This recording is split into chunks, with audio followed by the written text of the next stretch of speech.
ജീവധാര ജീവമൊഴി കാൽവരിനാഥന്റെ സ്നേഹമൊഴി തിരുനിറത്താൽ ജീവനേകും യേശുനാഥന്റെ ജീവമൊഴി ജീവധാര ജീവധാര ജീവധാര.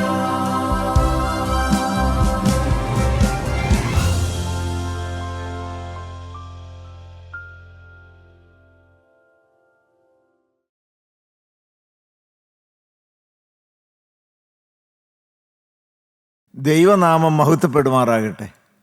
കർത്താവായ യേശുക്രിസ്തുവിൻ്റെ പരിശുദ്ധമായ നാമത്തിൽ നിങ്ങൾക്കെല്ലാവർക്കും എൻ്റെ വിനീതമായ സ്നേഹവന്ദനം. വിശുദ്ധ ലൂക്കോസ് എഴുതിയ സുവിശേഷം 2-ാം അധ്യായം 43-44 വാക്യങ്ങൾ.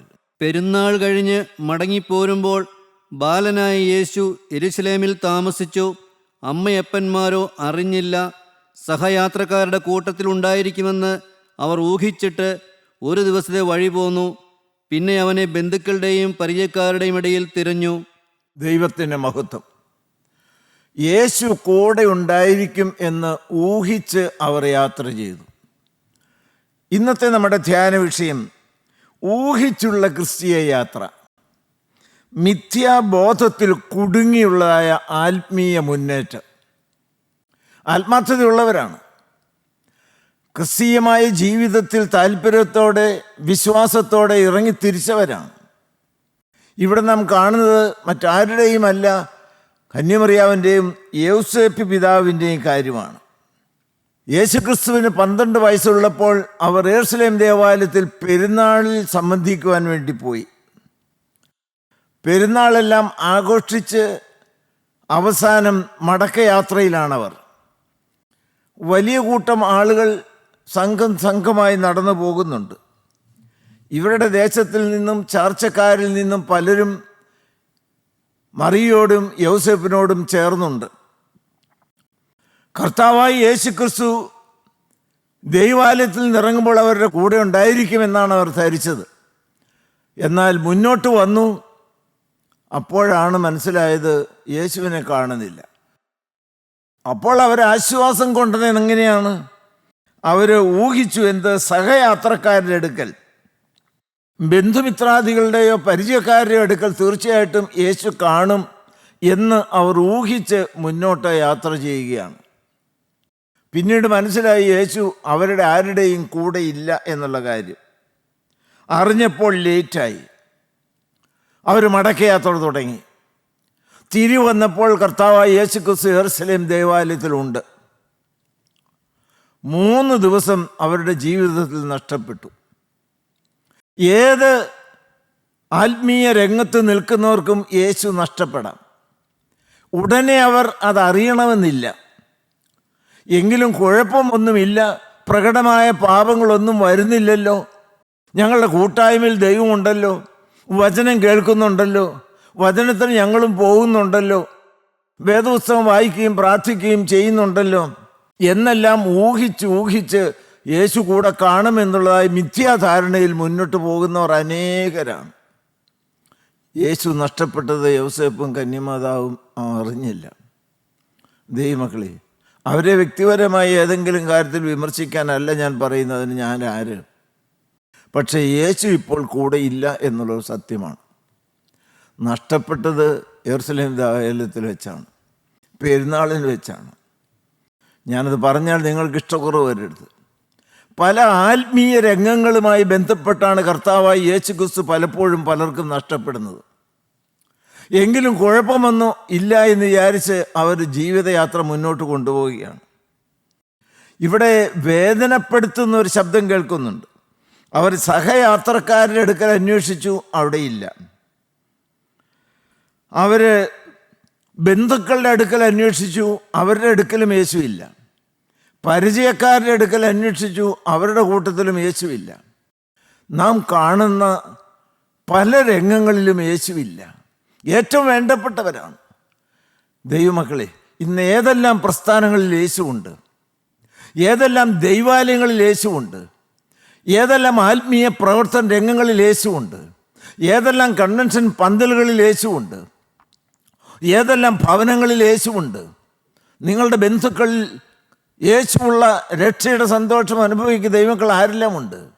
നിങ്ങളുടെ കൂട്ടുകാർ രക്ഷിക്കപ്പെട്ടതായ ദൈവമക്കളാണോ? നിങ്ങളുടെ പരിചയക്കാർ ദൈവമക്കളെ, ഞാൻ നിങ്ങളോട് ചോദിക്കുന്നവർ പള്ളിയിൽ പോകുന്നവരാണോ, കൂട്ടായ്മയ്ക്ക് വരുന്നവരാണോ, സാക്ഷ്യം പറയുന്നവരാണോ, വചനം പറയുന്നവരാണോ എന്നുപോലുമല്ല, വളരെ വ്യക്തമായും വ്യക്തിപരമായും കർത്താവായ യേശുക്രിസ്തു എൻ്റെ ജീവിതത്തിൽ എൻ്റെ സർവസ്വമായിട്ടുണ്ട് എന്നുള്ള സാക്ഷ്യം പറയുവാൻ അനുഭവ സമ്പത്തുള്ള മക്കൾ എത്ര പേരുണ്ട്? അതാണ് ഞങ്ങളുടെ വേദനാ വിഷയം. അതുകൊണ്ടാണ് ഈ വാർദ്ധക്യത്തിലും ദൈവമക്കളെ ഈ കാൽവറിയിലെ കർത്താവായ യേശുക്രിസ്തുവുമായി വ്യക്തിപരമായ പിരിയാത്ത സജീവമായ ഒരു ബന്ധം വേണം എന്ന് നിങ്ങളോട് സ്നേഹത്തോടെ ആലോചന പറഞ്ഞു തരുന്നത്. ഒന്ന് ശോധന ചെയ്യുന്നത് നല്ലതാണ്. ഊഹിച്ചുള്ള യാത്ര അപകടമാണ്.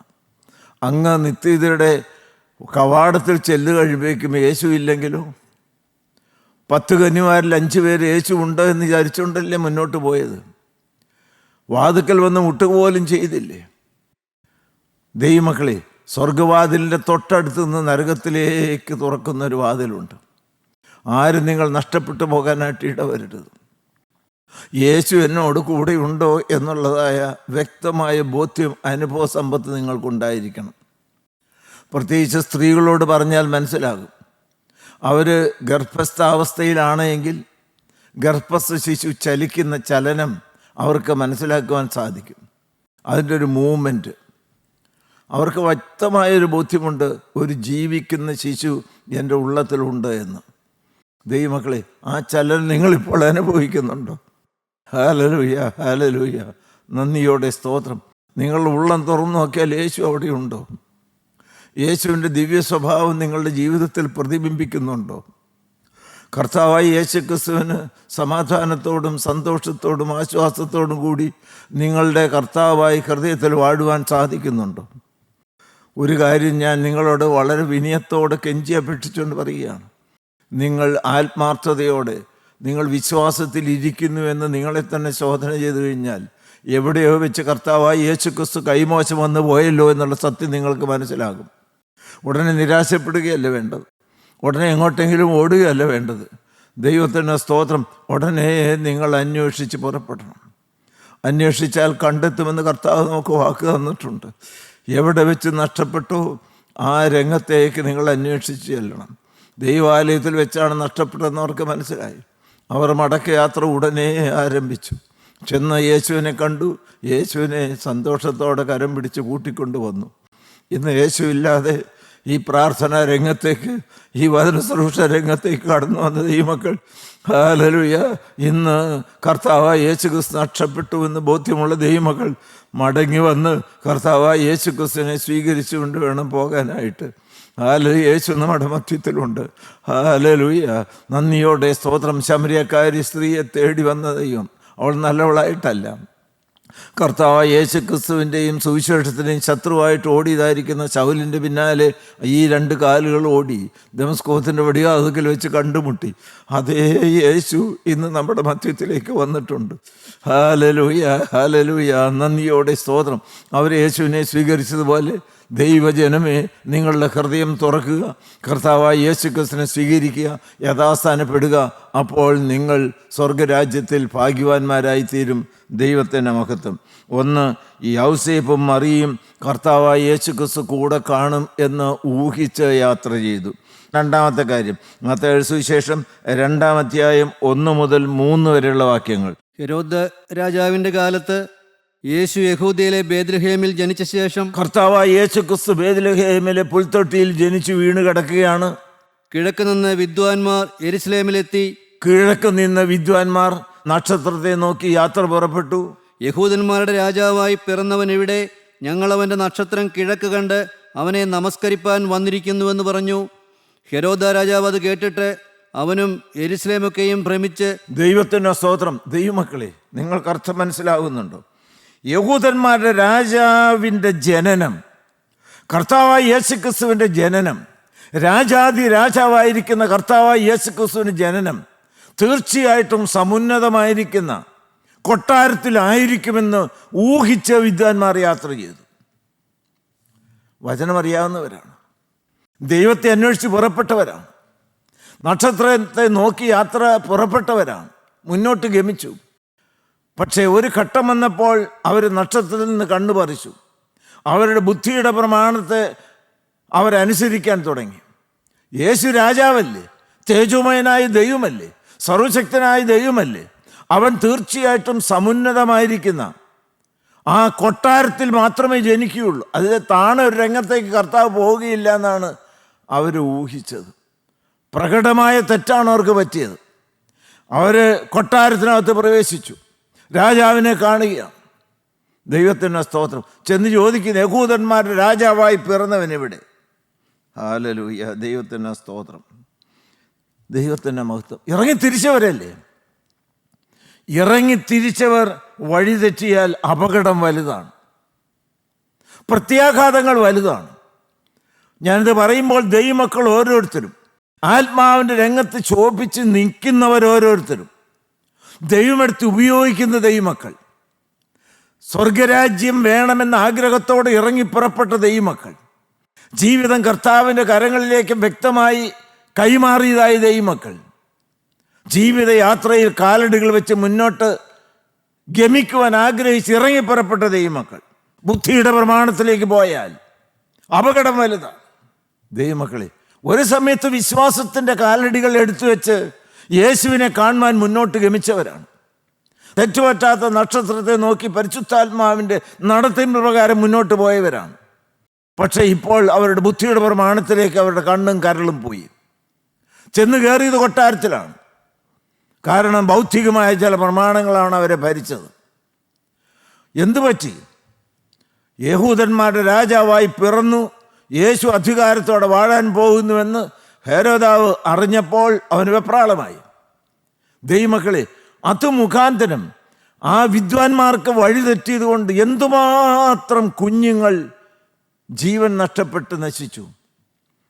ദൈവത്തെ അവർ വളർന്നു വന്ന് യേശുവിനെ ആരാധിക്കേണ്ടതായ സാക്ഷികളായി തീരേണ്ട ദൈവമക്കൾ. ദൈവത്തിന് സ്തോത്രം. കണ്ണ് നക്ഷത്രത്തിൽ നിന്ന് മാറരുത്.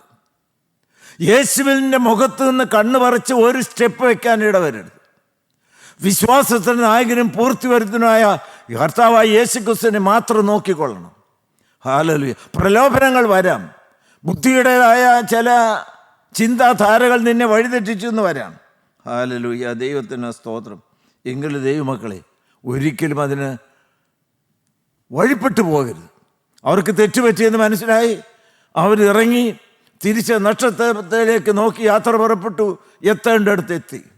ഹല്ലേലൂയ, ദൈവത്തിന് സ്തോത്രം. ദൈവത്തിന് കർത്താവായ യേശു ക്രിസ്തുവിനെ കണ്ണിറയെ കണ്ടു, നിക്ഷേപപാത്രങ്ങളെ തുറന്നു, മുഴുവനായി അവൻ്റെ കാൽക്കൽ സമർപ്പിച്ചു, പൊന്നും മൂരും കുന്തിരിക്കവും. ഹല്ലേലൂയ, ഹല്ലേലൂയ, ദൈവത്തിൻ്റെ മഹത്വം, കർത്താവിന് സ്തോത്രം. ദൈവമക്കളെ, ഈ ഒരു കാര്യം നിങ്ങളോട് വിനയത്തോടെ ആഗ്രഹത്തോടെ പറയട്ടെ. ഇന്ന് വഴിതെറ്റിപ്പോയൊരു മടങ്ങി വരും ദിവസമായി മാറണം. യേശു നിന്നെ കാത്തിരിക്കുകയാണ്. Hallelujah, hallelujah. കയറരുതാത്ത ചില സ്ഥലത്തേക്ക് നിന്റെ കാലടികൾ എടുത്തു വെച്ച് കയറിപ്പോയിട്ടില്ലേ? നിൽക്കരുതാത്ത ചില സ്ഥലത്ത് നിന്നു പോയില്ലേ? അരുതാത്ത ചില ചിന്താഗതികൾക്ക് ഇടം കൊടുത്തു പോയില്ലേ? ചിലരുടെ വാക്കുകൾ കേട്ടുകൊണ്ട് സത്യത്തിൻ്റെ വചനത്തിൻ്റെ രംഗത്ത് നിന്ന് അകന്നു പോകേണ്ടതായിട്ട് വന്നില്ലേ? Hallelujah, hallelujah. നിങ്ങൾ ഇന്ന് പലരും അപകടസ്ഥിതിയിലാണ് എന്ന് ഒരു ഭയനിർദ്ദേശം നിങ്ങൾക്ക് തരികയാണ്. നിങ്ങളെ ആരെയും കുറ്റം വിധിക്കാൻ വേണ്ടിയിട്ടല്ല, ഒരൊറ്റ കൊതി മാത്രമാണ്. ഇന്ന് മടങ്ങി വരുവൻ്റെ ദിവസമായി മാറണം. ഹല്ലേലൂയ. യേശു നിങ്ങളെ കാത്തു നിൽക്കുകയാണ്. നക്ഷത്രം നിങ്ങളെ കാത്തു നിൽക്കുകയാണ്. നിങ്ങളെ കൂടാതെ മുന്നോട്ട് പോകാൻ സാധ്യമല്ല നിൽക്കുകയാണ്. അവർ വന്നു, നക്ഷത്രത്തിൽ കണ്ണ് പതിപ്പിച്ചു, യാത്ര പുറപ്പെട്ടു, എത്തേണ്ടടുത്ത് ലക്ഷ്യം തെറ്റാതെ എത്താനായിട്ട് സാധിച്ചു. ദൈവത്തിൻ്റെ സ്തോത്രം. ഒരു പുതിയ അധ്യായം തുടങ്ങുമോ? ഒരു പുതിയ അധ്യായം തുടങ്ങുമോ? ദമസ്കോസിൻ്റെ പടിവാതിക്കൽ വെച്ച് ശൗലിൻ്റെ ജീവിതത്തിൽ വന്ന മാറ്റം പോലെ ഇന്ന് നിങ്ങൾ മടങ്ങി വരും ദിവസമായി മാറട്ടെ. ഓരോരുത്തരും യേശു നിന്നെ നോക്കി നിൽക്കുന്നു. ദൈവത്തിന് സ്തോത്രം. ദൈവമക്കളെ, അങ്ങോട്ട് ചെന്നാൽ തേജോമയനായിരിക്കുന്ന കർത്താവായ യേശു ക്രിസ്തു പുൽത്തൊട്ടിയിൽ കൈയും കാലും എടുത്ത് പുഞ്ചിരിയോടെ തേജസ് അണിഞ്ഞ് കിടക്കുന്ന കാഴ്ച നിങ്ങൾക്ക് കണ്ണിറയെ കാണാം. Hallelujah, hallelujah. ആ കാഴ്ച എന്ത് മനോഹരമാണ്. അവൻ്റെ കാൽക്കലങ്ങ് വീഴാം. നിങ്ങളുടെ ഹൃദയച്ചെപ്പങ്ങ് തുറക്കാം. നിങ്ങൾക്കുള്ളത് മുഴുവൻ നിങ്ങളുടെ ഉടയവനായ യേശുവിൻ്റെ കാൽക്കൽ നിങ്ങൾക്ക് സമർപ്പിക്കാം. സമാധാനത്തോടും സന്തോഷത്തോടും ആശ്വാസത്തോടും കൂടെ നിങ്ങൾക്ക് ജീവിതയാത്ര മുന്നോട്ട് കൊണ്ടുപോകാം. ദൈവമക്കളെ, അരുതാത്ത സ്ഥലത്തേക്ക് യേശു കാണും എന്ന് ഊഹിച്ച് നിങ്ങൾ ഒരിക്കലും യാത്ര പുറപ്പെടരുത്. ഒരു സത്യം നിങ്ങളോട് പറഞ്ഞ് ഞാൻ ആ ഭാഗം വിടുകയാണ്. യേശു കാണുമെന്ന് നിങ്ങൾ ഊഹിക്കുന്ന അനേക സ്ഥലങ്ങളിൽ യേശു ഇല്ല. അപകടമാണത്. അതേതെല്ലാം രംഗങ്ങളാണ് എന്ന് നിങ്ങൾ തന്നെ കണ്ടുപിടിക്കുക. ഊഹിച്ചുള്ള യാത്ര അപകടമാണ്. ഒന്ന്, യോസേപ്പും മറിയും യേശു കൂടെ കാണുമെന്ന് ഊഹിച്ച് യാത്ര ചെയ്തു. രണ്ട്, രാജാതിരാജനായിരിക്കുന്ന കർത്താവായ യേശു ക്രിസ്തുവിന്റെ ജനനം കൊട്ടാരത്തിലായിരിക്കുമെന്ന് ഊഹിച്ച് വിദ്വാൻമാർ യാത്ര ചെയ്തു.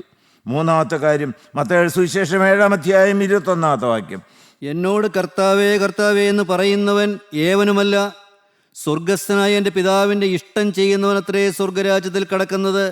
കർത്താവേ കർത്താവേ, നിന്റെ നാമത്തിൽ ഞങ്ങൾ പ്രവചിക്കുകയും നിന്റെ നാമത്തിൽ ഭൂതങ്ങളെ പുറത്താക്കി നിന്റെ നാമത്തിൽ വളരെ വീര്യപ്രവൃത്തികൾ പ്രവർത്തിക്കുകയും ചെയ്തില്ലയോ എന്ന് പലരും ആ നാളിൽ എന്നോട് പറയും. അന്ന് ഞാൻ അവരോട്, ഞാൻ ഒരു നാൾ നിങ്ങളെ അറിഞ്ഞിട്ടില്ല, അധർമ്മം പ്രവർത്തിക്കുന്നവരെ എന്നെ വിട്ടുപോകുവിനെന്ന് തീർത്തു പറയും. ദൈവത്തിന് സ്തോത്രം. ദൈവമക്കളെ, തോന്നിമാസം ജീവിച്ചവരല്ല കർത്താവായി യേശു ക്രിസ്തുവിൻ്റെ അടുക്കലേക്ക് വന്ന് ചില അവകാശവാദങ്ങൾ പറയുന്നത്. ദൈവത്തിൻ്റെ മഹത്വം. ദൈവവേല ചെയ്താൽ സ്വർഗത്തിൽ എത്താമെന്നുള്ള മിഥ്യാബോധത്തിൽ ഊഹിച്ചുള്ള യാത്രയാണ് ഇവരെ അപകടത്തിലേക്ക് നയിച്ചത്. അവർ യേശുവിൻ്റെ നാമത്തിൽ അത്ഭുതങ്ങളും അടയാളങ്ങളും വീര്യപ്രവൃത്തികളും ചെയ്യുന്നുണ്ട്. യേശുവിൻ്റെ നാമത്തിൽ ഭൂതങ്ങളെ പുറത്താക്കുന്നുണ്ട്, രോഗികളെ സൗഖ്യമാക്കുന്നുണ്ട്. യേശുവിൻ്റെ നാമത്തിൽ അത്ഭുത പ്രവൃത്തികൾ അവർ ചെയ്തു കാണിക്കുന്നുണ്ട്. യേശുവിനെ നല്ല പരിചയമുള്ളവരായിട്ട് അഭിനയിക്കുന്നുണ്ട്. യേശുവിൻ്റെ അടുക്കിലേക്ക് ഈ അവകാശവാദങ്ങളെല്ലാം പറഞ്ഞുകൊണ്ട് സമീപിക്കുകയാണ്. കർത്താവ് വളരെ വ്യക്തമായിട്ട് പറഞ്ഞു, അന്തരംഗത്തെ സ്ഥിതി ആരാഞ്ഞറിയുന്ന അഗ്നിജ്വാലക്കൊത്ത കണ്ണുള്ള തേജോമയനായിരിക്കുന്ന കർത്താവ്, ഞാൻ നിങ്ങളെ ഒരു നാളും അറിയുന്നില്ല. അധർമ്മം പ്രവർത്തിക്കുന്നവരെ എന്നെ വിട്ടുപോകുകയും. യേശുവിൻ്റെ നാമത്തിലാണ് പ്രവചിച്ചതും അത്ഭുതങ്ങളും വീര്യപ്രവൃത്തികളും ചെയ്തത്. ഒക്കെ നടന്ന കാര്യം തന്നെയാണ്.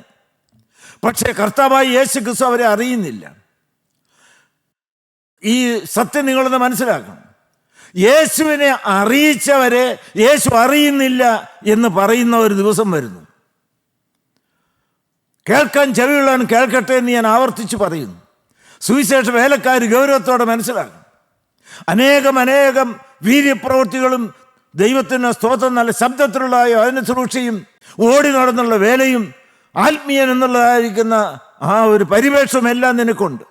പക്ഷേ ഏറ്റവും അവസാനം ഈ കഠോര ശബ്ദം കേൾക്കേണ്ടതായിട്ട് വരുമോ? ഞാൻ നിന്നെ ഒരു നാളും അറിഞ്ഞിട്ടില്ല. കാരണം ഏറ്റവും പ്രധാനപ്പെട്ട കാര്യം, തന്നെ സ്നേഹിക്കുന്നവരെ ദൈവം അറിയുന്നു. ഈ സ്നേഹത്തിൻ്റെ അറിവാണ്, സ്നേഹത്തിൻ്റെ മാധുര്യമുള്ളതായ അനുഭവമാണ്. ദൈവത്തിന് സ്തോത്രം. നിന്റെ വേദപുസ്തക പാണ്ഡിത്യം കൊണ്ട് നിനക്ക് പ്രസംഗിക്കാം. യേശുവിൻ്റെ നാമത്തിന് ശക്തികൾ ചില പ്രവർത്തനങ്ങളെല്ലാം നിനക്ക് നടത്താം. പക്ഷെ നീയും കർത്താവായ യേശു ക്രിസ്തുവിൽ വ്യക്തപരമായ സ്നേഹത്തിൻ്റെ അലിഞ്ഞു ചേരുന്ന ബന്ധമുണ്ടോ? നിന്റെ ജീവിതത്തിൽ അധർമ്മവും പാപവും അശുദ്ധിയും മാറിയിട്ടുണ്ടോ? കർത്താവ് പ്രസാദിക്കുന്ന ഒരാളത്വത്തിൻ്റെ ഉടമയാണോ നീ? ദൈവത്തിന് സ്തോത്രം. ദൈവമക്കളെ, കർത്താവായ യേശു ക്രിസ്തുവുമായി പിരിയാത്ത സ്നേഹബന്ധം സ്ഥാപിക്കാത്ത ദൈവമക്കളുടെ ജീവിതത്തിൽ അവസാനം ഭയാനകമായിരിക്കുന്ന ഒരു കെടുതിയായിരിക്കും, അന്ത്യമായിരിക്കും. യേശു അറിയുന്നില്ല എന്ന് വേദനയോടെ തള്ളി പറയുന്ന കഠോര ശബ്ദം കേൾക്കേണ്ടതായിട്ട് വരും. വേലക്കാർ ശ്രദ്ധിക്കുക. ദൈവത്തിന് സ്തോത്രം. ദൈവമക്കൾ ഓരോരുത്തരും കരുതലോടെ മനസ്സിലാക്കുക. വേല ചെയ്താൽ സ്വർഗരാജ്യത്തിൽ ചെല്ലാമെന്ന് വിചാരിക്കരുത്. നന്ദിയോടെ സ്തോത്രം. അടുത്ത കാര്യം എന്താണ്? മത്തായി 25:10 മുതൽ 12 വരെ വാക്യങ്ങൾ വായിച്ച്. അവർ വാങ്ങുവാൻ പോയപ്പോൾ 5 കന്യകമാർ, 5 പേരുടെ വിളക്കിൽ എണ്ണയുണ്ട്, അവരുടെ റിസർവ് ഓയിലുമുണ്ട്, അവർ പാത്രത്തിലും എണ്ണ കരുതിയിട്ടുണ്ട്. ദൈവത്തിന് സ്തോത്രം. ബുദ്ധിയില്ലാത്ത മറ്റ് 5 കന്യകമാർ മണവാളൻ വരുന്നവരെ നോക്കി കാത്തിരുന്നു.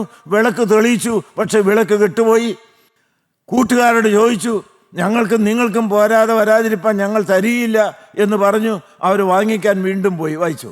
അവർ വാങ്ങുവാൻ പോയപ്പോൾ മണവാളൻ വന്നു.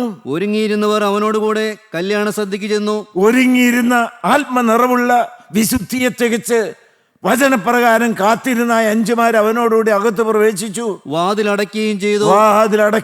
അടുത്ത കാര്യം, അതിന്റെ ശേഷം മറ്റേ കന്യകമാരും വന്നു. കർത്താവേ കർത്താവേ, ഞങ്ങൾക്ക് തുറക്കേണമേ എന്ന് പറഞ്ഞു. ദൈവത്തിന് സ്തോത്രം. പക്ഷെ യേശു പറഞ്ഞു, ഞാൻ നിങ്ങളെ അറിയുന്നില്ല. വാക്യോടെ വായിച്ച്. അതിനെ അവൻ, ഞാൻ നിങ്ങളെ അറിയുന്നില്ല എന്ന് സത്യമായിട്ട് നിങ്ങളോട് പറയുന്നു. സത്യമായ കർത്താവായ യേശു ക്രിസ്തു സത്യമായിട്ട് തീർത്തു പറയുകയാണ്. ഇറങ്ങി പുറപ്പെട്ടവരാണ്, വിളക്കുണ്ടായിരുന്നവരാണ്, വിളക്ക് കത്തിയവരാണ്, മണവാളനെ എതിരേൽക്കണമെന്നുള്ള ആഗ്രഹത്തോടെ യാത്ര പുറപ്പെട്ടവരാണ്. ദൈവത്തിന് സ്തോത്രം. മണവാളൻ വരുന്ന ശബ്ദം കേട്ട്, ആർപ്പുവിളി കേട്ട് എഴുന്നേറ്റവരാണ്. വാതുക്കൾ ചെന്ന് മുട്ടിയവരാണ്. നന്ദിയോടെ സ്തോത്രം. എൻ്റെ ദൈവമക്കളെ, എനിക്ക് പറയാനുള്ള കാര്യം എന്നാ അറിയാം? ആ ഊമയുടെ വിശദീകരണമല്ല ഞാൻ പറയുന്നത്. ഒരു മർമ്മം നിങ്ങളോട് പറയാൻ വേണ്ടിയിട്ടാണ്. ദൈവത്തിന് മഹത്വം, കർത്താവിന് സ്തോത്രം. ഇപ്പോഴുള്ളതായ ഒരുക്കം മതി, ഇപ്പോഴുള്ളതായ ആത്മനിറവ് മതി, ഇപ്പോഴുള്ളതായ വിശുദ്ധി മതി, ഇപ്പോഴുള്ളതായിരിക്കും ദാഹം മതി, ഇപ്പോഴുള്ളതായ പ്രാർത്ഥനാശീലം മതി. ദൈവമക്കളെ, എന്നുള്ള മിഥ്യാബോധത്തിൽ ഊഹിച്ചുള്ള യാത്ര അപകടമാണ്. അവസാനം ഈ ശബ്ദം കേൾക്കേണ്ടി വരുമോ? ദൈവത്തിന് സ്തോത്രം. എന്ത് താല്പര്യത്തോടെ ഇറങ്ങി പുറപ്പെട്ടവരാണ്. എല്ലാ കാര്യങ്ങളിലും അവർ ദൈവത്തിന് മറ്റവരെ പോലെ ആയിരുന്നല്ലോ. ആന്തരികമായിരിക്കും നിറവുണ്ടോ? ഞാൻ നിങ്ങളോട് ഒരു കാര്യം ലളിതമായി ചോദിക്കട്ടെ. അകത്ത് ആത്മാവിൻ്റെ തീ കത്തി ജ്വലിച്ച് നിൽക്കുന്നുണ്ടോ മക്കളെ? ഹല്ലേലൂയ.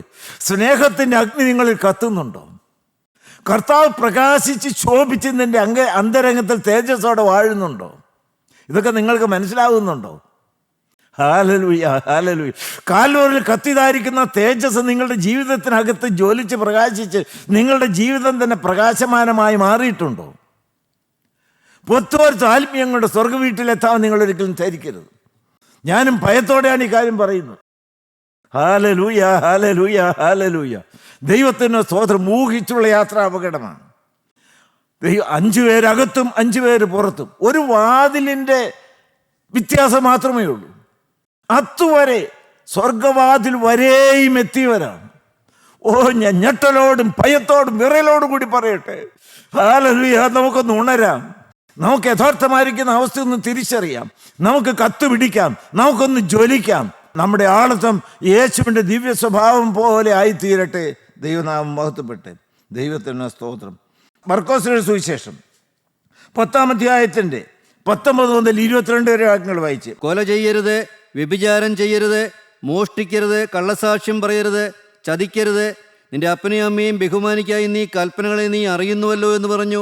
കർത്താവായ യേശുക്രിസ്തുവിനടുക്കൽ നിത്യജീവനെ അവകാശമാക്കുവാൻ ഞാൻ എന്ത് ചെയ്യണമെന്ന് ചോദിച്ചുകൊണ്ട് താല്പര്യത്തോടെ കടന്നു വന്ന ഒരു ദൈവദാസനും യേശുവുമായിട്ടുള്ള സംഭാഷണമാണ് ഇവിടെ നാം വായിച്ചു കേട്ടത്. വായിക്കാം. അവനോട്, ഗുരു, ഇതൊക്കെയും ഞാൻ ചെറുപ്പം മുതൽ പ്രമാണിച്ചു പോലും. തോന്നിവാസം അഴിഞ്ഞാടി നടന്ന ഒരു വ്യക്തിയല്ല. കർത്താവായ യേശുക്രിസ്തു ലിസ്റ്റ് സഹിതം പറഞ്ഞ ന്യായപ്രമാണത്തിൻ്റെ കൽപ്പനകളെല്ലാം ബാല്യം മുതൽ അച്ചട്ടായിട്ട് നിവർത്തിച്ച് ജീവിതത്തിൽ പ്രാവർത്തികമായിരിക്കുന്ന ഒരു വ്യക്തി. വായിച്ചു. യേശു അവനെ നോക്കി അവനെ സ്നേഹിച്ചു. എന്ത് പറഞ്ഞു? ഒരു കുറവ് നിനക്കുണ്ട്. ദൈവത്തിന് അതിന്റെ അവസാനത്തെ വാക്യം വായിച്ച്. നീ പോയി നിനക്കുള്ളതെല്ലാം വിറ്റ് ദരിദ്രർക്ക് കൊടുക്ക, എന്നാൽ നിനക്ക് സ്വർഗത്തിൽ നിക്ഷേപമുണ്ടാകും. പിന്നെ വന്ന് എന്നെ അനുഗമിക്ക എന്ന് പറഞ്ഞു. എന്ത് സംഭവിച്ചു? അവൻ വളരെ സമ്പത്തുള്ളവനാകിയാൽ ഈ വചനത്തിങ്കൽ വിഷാദിച്ച് ദുഃഖിതനായി പോയി കളഞ്ഞു. he went out miserably lost away. യേശുവിന്റെ അടുക്കൽ നിത്യജീവനെ ചോദിച്ചുകൊണ്ട് വന്നവൻ ചോദിക്കേണ്ടത് ചോദിച്ചു, ചോദിക്കേണ്ടവനോട് ചോദിച്ചു, ചോദിക്കേണ്ടവൻ വ്യക്തമായ മറുപടി നൽകി. പക്ഷേ അവൻ നഷ്ടപ്പെട്ടവനായി, സ്വർഗരാജ്യം നഷ്ടപ്പെട്ടവനായി, നരകയോഗ്യനായി തിരിച്ചുപോയി. നിങ്ങൾ ശ്രദ്ധിച്ച് കേൾക്കണം. കൽപ്പനകൾ ആചരിച്ചാൽ, ന്യായപ്രമാണം വള്ളിയും പുള്ളിയും തെറ്റാതെ ജീവിതത്തിൽ പ്രാവർത്തികമാക്കിയാൽ ദൈവത്തിന് സ്വർഗരാജ്യത്തിൽ പോകാമെന്നുള്ളതായി ഊഹം. എൻ്റെ പ്രവർത്തനത്തിൻ്റെ മേന്മ കൊണ്ട്, ന്യായപ്രമാണം പാലിക്കുന്നുണ്ട്, കൽപ്പനകൾ അനുസരിക്കുന്നതുകൊണ്ട് സ്വർഗത്തിൽ പോകാമെന്നുള്ളതായ ബോധ്യം മിഥ്യാബോധ്യമാണ്, അത് ഊഹമാണ്. ദൈവത്തിന് സ്തോത്രം. കാരണം അവരുടെ ജീവിതത്തിൽ ഏറ്റവും വലിയ കൽപ്പന അവർ പാലിക്കുന്നില്ല. ന്യായപ്രമാണം മുഴുവനും ഉൾക്കൊള്ളുന്ന ഒരു കൽപ്പനയുണ്ട്. നിന്റെ ദൈവമായ യഹോവയെ നീ പൂർണ്ണ ഹൃദയത്തോടും പൂർണ്ണ മനസ്സോടും പൂർണ്ണ ആത്മാവോടും കൂടി സ്നേഹിക്കുക, നിന്റെ സഹോദരനെയും തന്നെ പോലെ തന്നെ സ്നേഹിക്കുക. ദൈവത്തോടുള്ള സ്നേഹമാണ് ക്രിസ്തീയ ജീവിതത്തിൻ്റെ അടിസ്ഥാനം. പിതാവാൻ ദൈവം തന്റെ ഏകജാതനായ പുത്രനെ ലോകത്തിലേക്ക് അയച്ചത് നമ്മളുള്ളതായ സ്നേഹമാണ്. പുത്രൻ തമ്പുരാൻ കാൽവറിയിൽ ജീവരക്തം ഊറ്റിത്തന്ന് നമ്മളുള്ള സ്നേഹമാണ്. ദൈവത്തിന് സ്തോത്രം. ഉയർത്തുന്നതിൻ്റെ കർത്താവായ യേശുക്രിസ്തു ശീമോൻ പത്രോസിന്റെ അടുക്കൽ ചെന്ന് കെഞ്ചി ചോദിക്കുന്നത്, യോഹന്നാന്റെ മകനായ ശീമോനെ, നീ ഇവരിലധികമായി എന്നെ സ്നേഹിക്കുന്നു. ദൈവത്തിന് സ്തോത്രം. ദൈവമക്കളെ, ന്യായപ്രമാണ കൽപ്പനകൾ വാച്യാർത്ഥത്തിൽ പാലിക്കുന്നതിനല്ല, ഉള്ളം കൊണ്ട് കർത്താവായ യേശുക്രിസ്തുവിനെ സ്നേഹത്തോടെ പിൻപറ്റുന്നതാണ്. ഈ സ്നേഹത്താൽ പ്രേരിക്കപ്പെട്ടതായിരിക്കണം ദൈവവേല. നിർബന്ധം എന്നെ മേൽ കിടക്കുന്നു. പരിശുദ്ധാത്മാവിൻ്റെ സ്നേഹത്തിന് നിർബന്ധമാണ് ദൈവവേല. ഹല്ലേലൂയ, ദൈവത്തിന് സ്തോത്രം. ദൈവമക്കളെ നഷ്ടപ്പെട്ടു പോയല്ലോ. കാരണം എന്താണ്? ദൈവത്തിന് സ്തോത്രം. ദൈവത്തെക്കാൾ അധികം സ്ഥാനത്തെ സ്നേഹിക്കുന്നു. ഇപ്പോൾ അവൻ്റെ കൺമുമ്പിൽ വളരെ വ്യക്തമായി രണ്ട് ശക്തികൾ തെളിഞ്ഞു വന്നിരിക്കുകയാണ്. സ്വർഗരാജ്യത്തിൻ്റെ ഉടയവനായിരിക്കുന്ന കർത്താവായ യേശുക്രിസ്തു, അവൻ്റെ ജീവിതത്തിൽ സുഖവും സന്തോഷവും സകല ഐശ്വര്യവും നൽകുന്നതായ സമ്പത്ത്, അത് അവന് ധാരാളമുണ്ട്. ദൈവത്തിന് സ്തോത്രം. അവൻ്റെ മാസ്റ്റർ സിൻ എന്ന് പറയുന്നത് ദ്രവ്യത്തോടുള്ളതായ ആഗ്രഹമാണ്. ദ്രവ്യം തെറ്റല്ല, സമ്പത്ത് തെറ്റല്ല. പക്ഷെ അവൻ്റെ ദൈവം ഇപ്പോൾ സമ്പത്താണ്. അത് മാറ്റി നിർത്തി കർത്താവായ യേശുക്രിസ്തുവിന് എല്ലാറ്റിലും ഉപരിയായി സുപ്രീം പ്രയോറിറ്റി യേശുവിന് കൊടുക്കാൻ മനസ്സുണ്ടോ എന്നുള്ള ചോദ്യത്തിൻ്റെ പിന്നിൽ പതറി അവൻ നഷ്ടപ്പെട്ടു പോയി. കൽപ്പനകൾ പ്രമാണിച്ചാൽ നിത്യജീവൻ കിട്ടും എന്ന് നിങ്ങൾ ഒരിക്കലും ധരിക്കരുത്. ഒരു വാക്യം കൂടി വായിച്ച്, മാർക്കോസ് 14-27 വാക്യം ആദ്യം വായിച്ച്.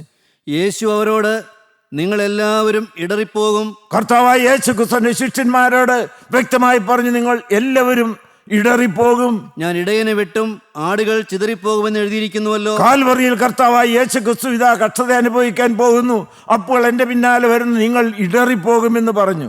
ദൈവത്തിന് സ്തോത്രം. അപ്പോൾ പത്രോസ് എന്ത് പറഞ്ഞു? 29 വാക്യം. പത്രോസ് അവനോട് എല്ലാവരും ഇടറിയാലും ഞാൻ ഇടറുകയില്ല എന്ന് പറഞ്ഞു. എല്ലാവരും ഇടറും, ഞാൻ ആ കൂട്ടത്തിൽപ്പെട്ടവനൊന്നുമല്ല. ഈ നിൽക്കുന്ന സകലരും ഇടറിപ്പോകും, അവരുടെ വിശ്വാസം വലിയ ആഴമൊന്നുമില്ല. പക്ഷേ ശീമോൻ പത്രോസ് പറയുന്നത്, ഞാൻ അങ്ങനെയല്ല, ആരെല്ലാം ഇടറിയാലും ഞാൻ ഇടറുകയില്ല. വായിച്ചു. യേശു അവനോട്, ഇന്ന് ഈ രാത്രിയിൽ തന്നെ കോഴി 2 വട്ടം കൂകും മുമ്പേ നീ 3 വട്ടം എന്നെ തള്ളിപ്പറയുമെന്ന് ഞാൻ സത്യമായിട്ട് നിന്നോട് പറയുന്നു. നീ 3 വട്ടം എന്നെ തള്ളിപ്പറയുമെന്ന് സത്യമായിരിക്കുന്ന കർത്താവായ യേശു സത്യമായിട്ട് വ്യക്തമായി അവനോട് പറഞ്ഞു. അവൻ എന്ത് മറുപടി? അവനോ, നിന്നോടുകൂടെ മരിക്കേണ്ടി വന്നാലും ഞാൻ നിന്നെ തള്ളിപ്പറയുകയില്ല എന്ന് അധികമായി പറഞ്ഞു. ദൈവത്തിന് സ്തോത്രം. ദൈവമക്കളെ, ദൈവത്തിന് സ്തോത്രം. പത്രോസ്ലീഹായുടെ വ്യാജമായിരിക്കുന്ന ഊഹിച്ചുള്ളതായ ഉറപ്പ്, ഊഹിച്ചുള്ള യാത്രയാണ് നമ്മുടെ വിഷയം. കർത്താവായ യേശുക്രിസ്തു രഹസ്യങ്ങളെ അറിയുന്നവനല്ലേ. സകല അവസ്ഥയും വ്യക്തമായി സ്പഷ്ടമായും അവൻ്റെ കൺമുമ്പിൽ തെളിഞ്ഞു നിൽക്കുകയല്ലേ. നീ എന്നെ തള്ളിപ്പറയും. ശിഷ്യന്മാരെല്ലാവരും, ഇല്ല, ഞാൻ ഒരിക്കലും തള്ളിപ്പറയുകയില്ല. യേശുവിൻ്റെ വാക്കിനെ ഉൾക്കൊള്ളുന്നതിന് പകരം അവൻ്റെ കാൽക്കൽ വീണ്, കർത്താവേ, ഞാൻ അങ്ങനെയല്ല ധരിച്ചത്, ഇന്നത്തെ ആഴം പോരല്ലോ എന്നുള്ളതായ സത്യം അംഗീകരിച്ചുകൊണ്ട് അനുതാപത്തോടെ യേശുവിനെ അനുസരിച്ചുവെങ്കിൽ അവൻ രക്ഷപ്പെടാമായിരുന്നു. മരിക്കേണ്ടി വന്നാൽ ഞാൻ നിന്നെ തള്ളിപ്പറയില്ല.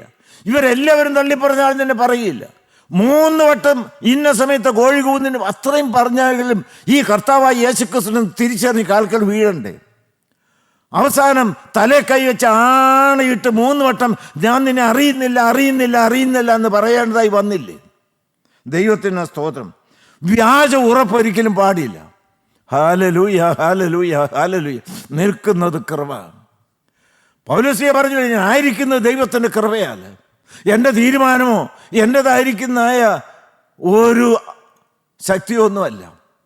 ദൈവത്തിൻ്റെ സ്തോത്രം. വീഴാതെ വണ്ണം എൻ്റെ പൊന്നു കർത്താവ് സൂക്ഷിച്ചാലുണ്ട്. വീഴാതെ വണ്ണം സൂക്ഷിച്ചാൽ, വീഴാതെ വണ്ണം കാത്താലുണ്ട്. ഹല്ലേലൂയ. ഞാൻ തികച്ചും ബലഹീനനാണ്, എനിക്കൊരു കഴിവുമില്ല. കർത്താവേ, അങ്ങ് എത്തുന്നവരെ നിലനിർത്തിക്കൊള്ളണമേ. ആരെല്ലാം പ്രാർത്ഥിക്കുന്നുണ്ട്? ഊഹിച്ചുള്ള യാത്ര ഇന്നിവിടെ തീരട്ടെ. നന്ദിയോടെ സ്തോത്രം.